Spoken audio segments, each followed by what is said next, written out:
Hey everybody, Julian Schutze here from Blood and Iron Martial Arts. I'm here to give you a preview as to what our extended content series on sparring videos are going to look like. So essentially, I go through Adobe Premiere with any particular exchange in mind, and I'm able to then go frame by frame and give a play-by-play as to what's going on. This is not to say that commentary videos will stop for sparring. We definitely want to continue those, but then this is going to be a more in-depth look at a literal play-by-play that I can control. So why don't we just jump into it? We're going to look at our first exchange here. So that was obviously a very short one, but there's actually a lot of cool things that happen in here. So let's take a look at them.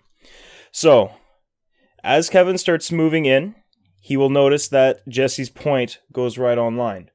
This forces him to step back. If you notice, his momentum stops because he realizes that there's a point online. He doesn't necessarily want to go forward anymore. Jesse then turns it up to be able to open with a Tsurekao. Now, with this, very often when you open with a strike, it's not going to work. So you want to watch what your opponent's doing as you launch your strike. So as he went to launch, he noticed that Kevin brought his point up. Thus, he's not a threat, and he's just going to do a straight parry.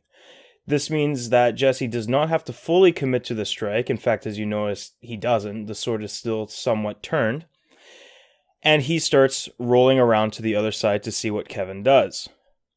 Now, Kevin's feet end up crossing here, so his ability to back up is now severely limited, which is going to hurt him in the long run.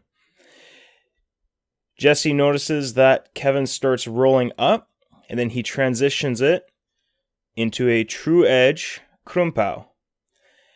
The Krumpao is meant to defeat the Ox Guard, and as we can see, since Kevin was not able to get it up high enough, it does get him right there. So this is an example about having a series of strikes done with a continual grip switch. So you'll notice Jesse here starts with a thumb grip. He opens with a cut that requires a thumb grip, and then he proceeds to go into another cut with another thumb grip. Now, if you remember our 4 quadrants video, you'll remember that you want to go from one quadrant to another. So he opens up with a slightly under motion to Kevin's lower quadrant here, and then he goes to Kevin's upper quadrant here. And the fastest way to go quadrant to quadrant is actually with the true edge or false edge. So he opens with, essentially, it doesn't quite roll fully, but he does open with the false edge, because now by just pulling with this left hand, he's able to very quickly throw a true edge strike up here.